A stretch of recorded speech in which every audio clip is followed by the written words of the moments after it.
कहो खुदा से मेरी मुश्किलें बड़ी हैं, ये मत कहो खुदा से मेरी मुश्किलें बड़ी हैं, ये मुश्किलों से कह दो मेरा खुदा बड़ा है। Hello guys, welcome to your own YouTube channel NS coaching classes. आज के वीडियो लेक्चर में हम कंप्लीट करने वाले हैं एसएससी सीजीएल के ज्योग्राफी के सिलेबस को। इससे पहले 5 पार्ट्स कंप्लीट हो चुके हैं, वीडियो जाकर आप चैनल पर देख सकते हैं। हमारे कंटेंट जो कंप्लीट हो चुके हैं एक बार मैं आपको रिवाइज करा देती हूँ। First is solar system complete हो चुका है, ठीक है। सेकंड भी कंप्लीट हो चुका है, थर्ड, फोर्थ, फिफ्थ, यहाँ तक हमारे कंटेंट जो है कंप्लीट हो चुके हैं 5 लेक्चर में, ठीक है। तो आज हम कवर करने वाले हैं 6 पॉइंट को और 7 को, लैंडफॉर्म, एटमॉस्फेयर, ठीक है। आज के ये 2 टॉपिक हमारे रहेंगे। सबसे पहले आप कंटेंट को नोट कर लीजिए, इसके बाद भी हम लेक्चर स्टार्ट करते हैं। First point is river landform, ठीक है। The place of origin of the river is known as its source. इसको मैं आपको एक एग्जांपल के साथ में समझाती हूँ। एग्जांपल हम लेते हैं गंगा रिवर का, ठीक है। गंगा रिवर, अच्छा, गंगा रिवर की स्टार्टिंग कैसे हुई? हिमालयास में गोमुख से, ठीक है।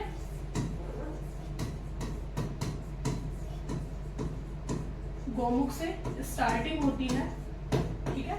गोमुख, गंगोत्री ग्लेशियर्स जब पिघलते हैं तो स्टार्टिंग यहां से होती है भागीरथी रिवर की। भागीरथी रिवर की स्टार्टिंग होती है यहां से एज अ सोर्स, ठीक है। गंगा रिवर के लिए एज अ सोर्स है भागीरथी रिवर। तो गोमुख से स्टार्टिंग होती है भागीरथी रिवर की और ये फ्लो होते हुए हिमालय से कहां पर जाकर मिलती है? देवप्रयाग में अलकनंदा रिवर से, ठीक है। ध्यान से सुनिएगा इस पॉइंट को। As a source Bhagirathi river Himalaya से निकलते हुए देवप्रयाग में ज्वाइन करती है, देवप्रयाग में ज्वाइन करती है अलकनंदा रिवर को, ठीक है। अलकनंदा रिवर को ज्वाइन करती है और यहां से स्टार्टिंग होती है गंगा रिवर की। Point is clear? भागीरथी और अलकनंदा रिवर जहां पर ज्वाइन होती है वो जगह का नाम है देवप्रयाग और यहां से स्टार्टिंग होती है गंगा रिवर की। सो इस एग्जांपल के तौर पर आपको समझ में आ गया होगा। The place of origin of the river is known as its source, the place where it join a lake, a sea or an ocean is known as the river mouth। तो river mouth किसको कहेंगे? देखिए, जहां पर भागीरथी और Alaknanda river मिल रही है, यहां से स्टार्टिंग हो रही है गंगा रिवर की, ठीक है। Point is clear? Falling of river water over a vertical step in the river bed is called waterfall. Waterfall किसे कहते हैं? जब नदी का पानी वर्टिकल स्टैप में गिरता है, ठीक है, रिवर बेड पर, ऐसे वर्टिकल स्टैप में नदी का पानी गिर रहा है, ठीक है। यहाँ पर ये एक तल तो होगा जहां पर ये पानी गिर रहा है, तो उसको हम क्या बोलेंगे? रिवर बेड, ठीक है। तो इसकी डेफिनेशन क्या होगी? Falling of river water over a vertical step in the river bed is called waterfall. Next point, the highest waterfall is Angel Falls of Venezuela. Venezuela का एंजल फॉल्स जो है वो हाईएस्ट वाटरफॉल है जो south America में है।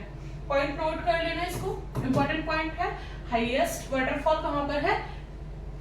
Venezuela में, ठीक है, जो साउथ अमेरिका में है, एंजल फॉल्स।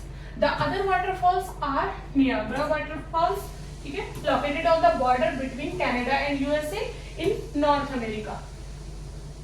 नियाग्रा वाटरफॉल्स कहां पर है? Border between Canada and USA in North America.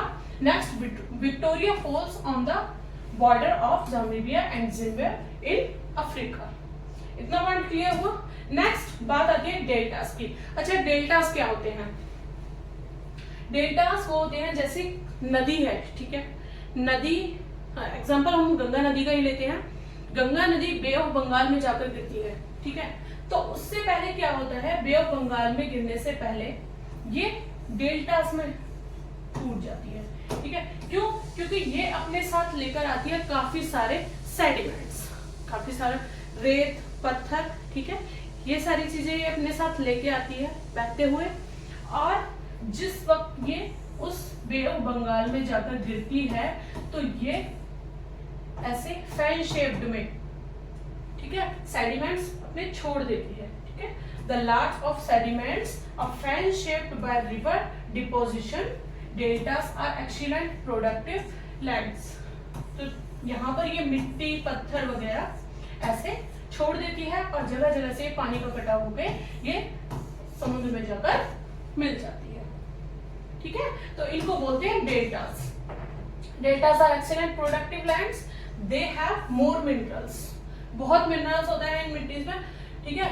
Which favour cultivation, जैसे कि कावेरी डेल्टास, गंगा डेल्टास और मिसिसिपी डेल्टास।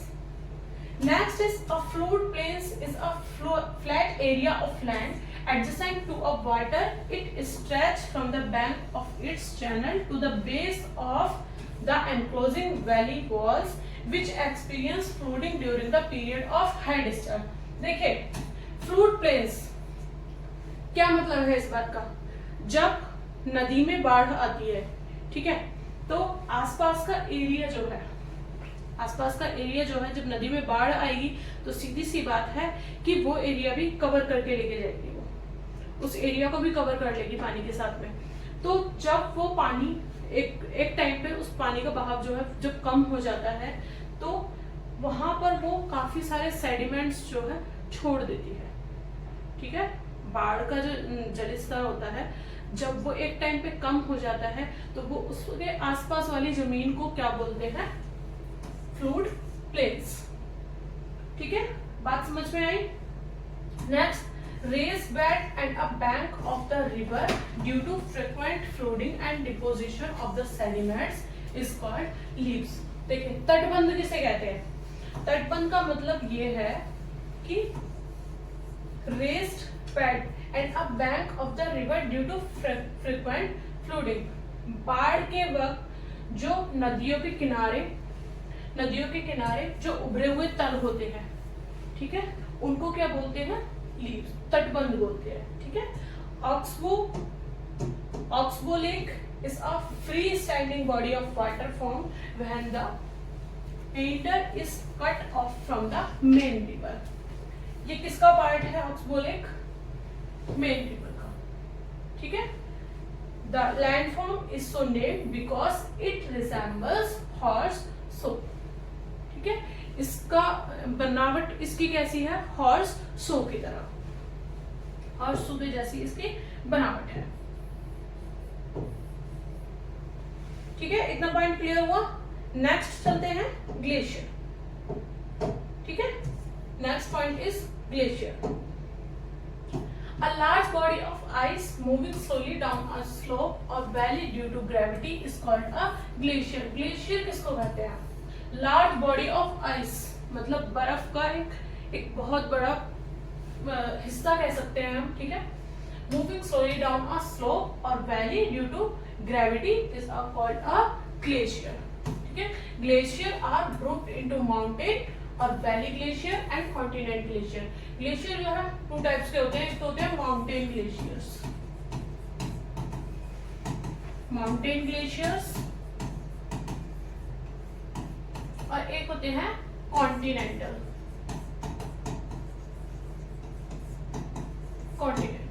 ठीक है। माउंटेन और continental glacier.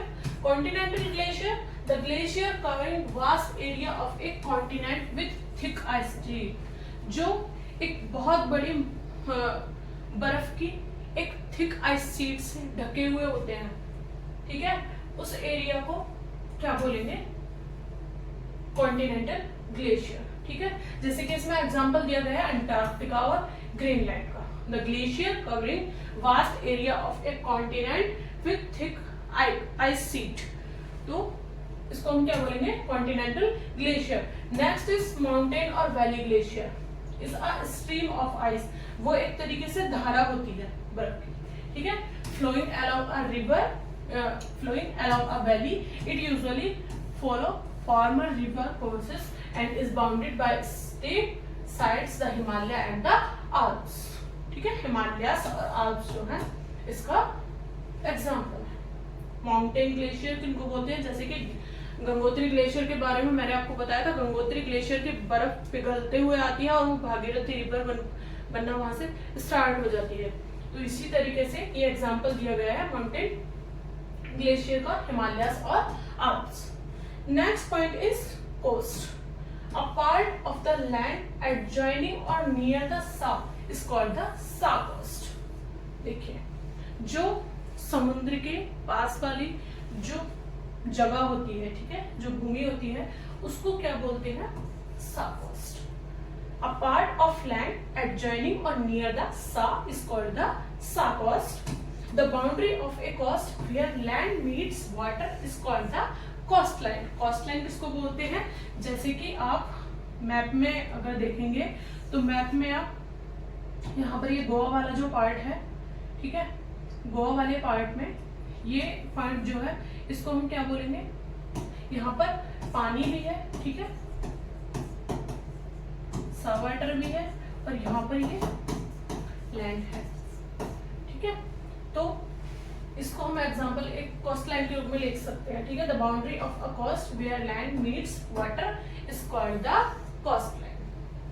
The sea waves deposit sediments of sand. Sediments of sand, sand के सेडिमेंट्स लेकर आती है सा वेव्स, ठीक है। समुद्र की लहरें जो हैं वो कौन सी वो लेकर आती है? Sediments, sand. Sand you can say minerals particle, ठीक है, मिनरल्स पार्टिकल जिनके डायमीटर रेंज की बात की जाए तो वो होती है 0.002 से 0.08 inches. Okay, point is clear. Next is gravel. अच्छा, ग्रेवल किसको बोलते हैं? सैंड तो हो गया, मिनरल पार्टिकल, ठीक है। Gravel is means that rounded rock, rounded rock जिनको बोलते हैं ग्रेवल्स, ठीक है। और इनकी रेंज जो होती है डायमीटर की वो होती है 3 to 75 mm। Point is clear. Next, the first longest beach in the world is the Miami Beach in South Florida in USA. The second longest beach in the world is a Marine Beach in China. Point note कर लीजिएगा, बहुत ज्यादा important है। First longest बीच जो है world की वो है Miami beach, South Florida, USA में, ठीक है। The second longest beach in the world in the Marina beach in Chennai, ठीक है। Next point is lagoons. देखिए, lagoons is a shallow stretch of water partially or completely separated from the sea. Example है इसका Chilka lake in Odisha, ठीक है, Pulicat lake in Tamil Nadu, Andhra Pradesh, and Vembanad lake in Kerala are the famous lagoons in India। छोटा सा point है, note कर लीजिएगा, इंपॉर्टेंट है। नेक्स्ट पॉइंट इज एटमॉस्फेयर, ठीक है। Atmosphere is a mixture of gases. Atmosphere is the mixture of gases, water vapour and dust particle in different proportion, like nitrogen present in atmosphere 78%, ठीक है। Oxygen, oxygen कितनी percent है? 21%। अब permanent gases of the atmosphere, ये permanent gases हैं atmosphere में, दे constitute 99% of the total composition and their percentage always remain the same without any change. The remaining 1% is occupied by argon। देखिए, argon है 0.93।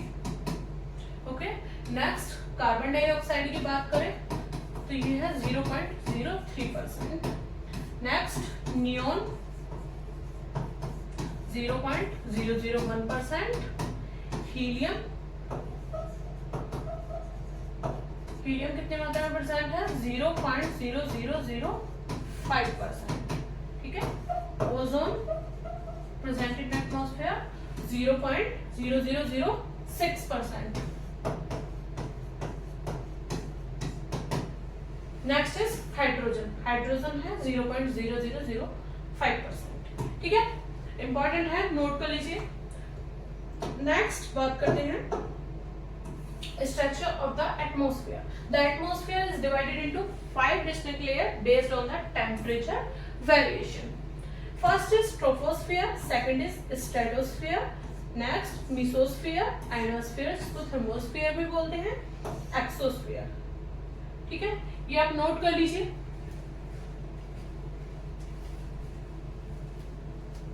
Next is देखिए troposphere. Troposphere से start करते हैं। The troposphere is the lower most layer of the atmosphere. Troposphere जो है वो lower most layer है एटमॉस्फेयर की। It extend approximately to a height of 8 kilometre from the poles and 18 kilometre from the equator. ठीक है, equator और poles वगैरह, north hemisphere, south hemisphere, इन सभी के बारे में मैंने आपको बताया था। ठीक है, एक बार फिर से बता देती हूँ, रिवाइज कर लीजिए। ये है अर्थ, ठीक है, ये मिडिल वाला पार्ट है भूमध्य रेखा, जो अर्थ को 2 पार्ट में डिवाइड कर देती है, 2 बराबर पार्ट में। तो इसको बोलते हैं, ये होता है 0 डिग्री पर इक्वेटर। ओके, सेकंड थिंग, ये जो लाइंस है ये है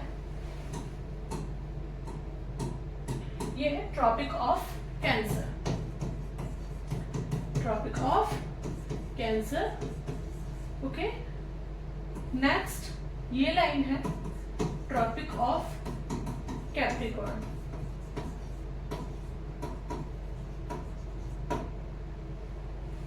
ये नॉर्थ पोल है, नॉर्थ हेमिस्फीयर, और ये है south. Point is clear? Arctic Circle और ये है Antarctic circle.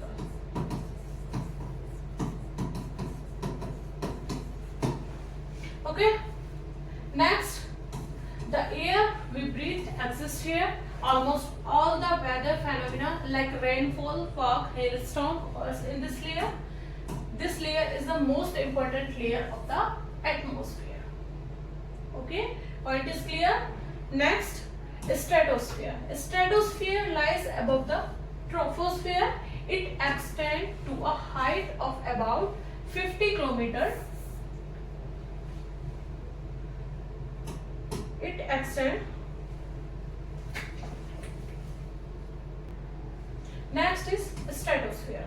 Stratosphere lies above the troposphere. It extends to a height of about 50 kilometers above Earth's surface. This layer is almost free from clouds and associated weather phenomena, making condition most ideal for flying aeroplanes. Okay, point is clear? Next, the temperature increase with increase in height in this layer. The upper limit of the stratosphere is called as stratopause. One important feature of stratosphere is that it contains a layer of ozone gas. ठीक है, जो हमको ultraviolet rays से protect करती है। Ozone gas.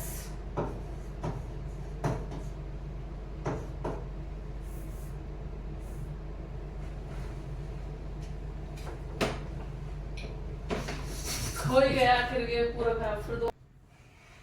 Next is stratosphere. Stratosphere lies above the troposphere. It extends to a height of about 50 kilometers above Earth's surface. Next is this layer is almost free from clouds and associated weather phenomena, making condition most ideal for flying aeroplanes. Okay. Next is the temperature increase with increase in height in this layer. The upper limit of the stratosphere is called stratopause. Point note कर लीजिए, important है। One important feature of stratosphere is that it contains a layer of ozone gas. Ozone gas, ठीक है, ozone layer यहीं पर है और ये हमको प्रोटेक्ट करती है protect us from ultraviolet rays. ठीक है.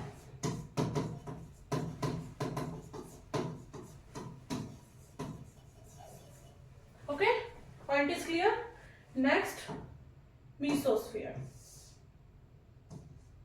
देखिए, this is the third layer of the atmosphere. It lies above the stratosphere. It extends up to the height of 80 kilometer. Point clear है इतना? Next is materials burn up in this layer or entering from the space. ठीक है, meteors जो है वो इसी layer में burn होते हैं. The temperature decrease with increase of altitude due to the absence of ozone. Next is thermosphere. Thermosphere exists above the mesosphere. It extends to about 80 to 400 km. In thermosphere, temperature rise very rapidly with increasing height. Next is ionosphere. Is a layer of thermosphere that contain ion and free electron.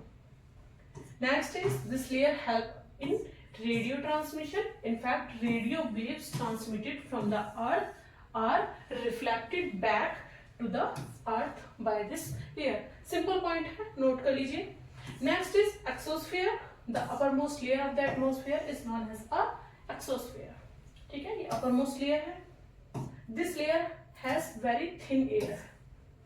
Light gases like helium and hydrogen float into the space from here. The exosphere extends beyond the thermosphere up to 960 kilometre.